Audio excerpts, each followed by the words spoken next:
Supreme court ने 19 जनवरी को national और स्टेट हाईवे से 500 मीटर के दायरे में स्थित सभी शराब की दुकानों को हटाने या फिर शिफ्ट करने के आदेश पर रोक लगा दी है। यह आदेश राजस्थान हाई कोर्ट द्वारा पूरे राज्य के लिए पारित किया गया था।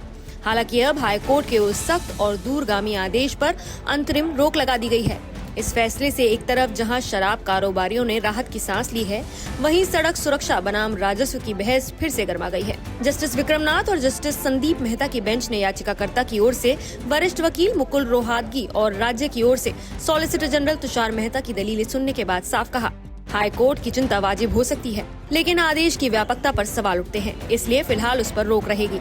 चलिए आपको बताते हैं कि क्या था हाई कोर्ट का आदेश।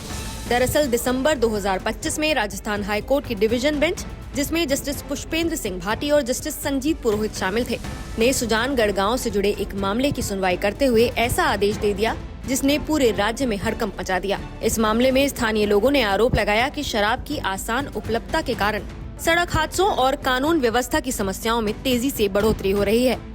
इसी शिकायत पर सुनवाई करते हुए राजस्थान हाईकोर्ट ने सुजानगढ़ तक सीमित मुद्दे से आगे बढ़कर पूरे राज्य में हाईवे से 500 मीटर के भीतर स्थित सभी शराब की दुकानों को हटाने या फिर स्थानांतरित करने का निर्देश दे दिया। कोर्ट ने कहा कि 2025 में शराब सेवन से जुड़े सड़क हादसों में भारी इजाफा हुआ है।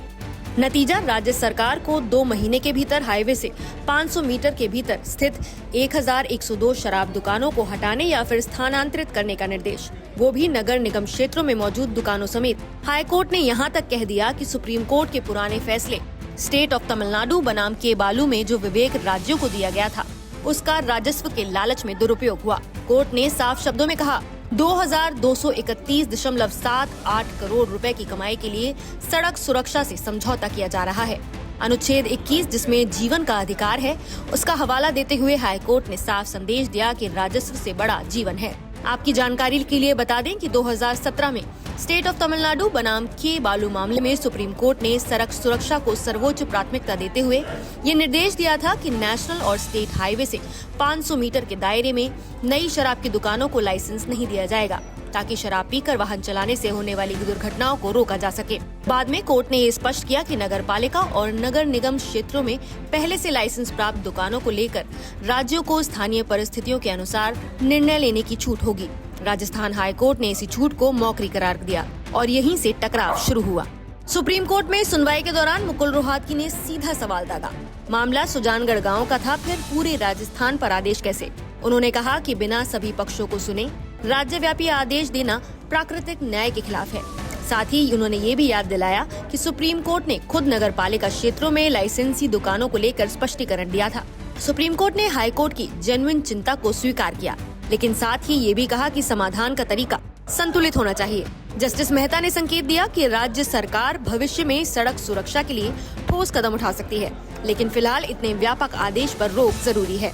इसी बीच सॉलिसिटर जनरल तुषार मेहता की एक टिप्पणी ने सुनवाई को दिलचस्प बना दिया। उन्होंने भारतीय जुगाड़बाजी का जिक्र करते हुए कहा कि जहां शराब के होर्डिंग्स पर रोक लगती है, वहां लोग सिर्फ तीर का निशान लगा देते हैं। जो जानते हैं वो समझ जाते हैं। कोर्ट रूम में ये बात हल्की मुस्कान भी ले आई। फिलहाल हाई कोर्ट के आदेश पर अंतरिम रोक है, यानी शराब की दुकानें अभी चलती रहेंगी। राज्य सरकार चाहे तो सड़क सुरक्षा के लिए अलग से कड़े उपाय कर सकती है, लेकिन एक झटके में पूरे कारोबार पर ताला फिलहाल नहीं। ये फैसला सिर्फ शराब की दुकानों का नहीं, बल्कि सड़क सुरक्षा बनाम सरकारी खजाने की उस पुरानी बहस का है, जो अब सुप्रीम कोर्ट के गलियारों में नई ऊंचाई पर पहुंच चुकी है।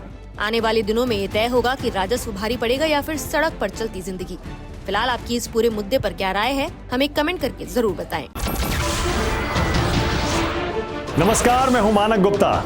अगर आपको हमारा ये वीडियो पसंद आया हो तो इसे लाइक और शेयर जरूर करें, और हाँ, हमें सब्सक्राइब और फॉलो करना ना भूलें, ताकि आप देश और दुनिया की कोई खबर मिस ना करें। तो जुड़े रहिए हमारे साथ और देखते रहिए News 24।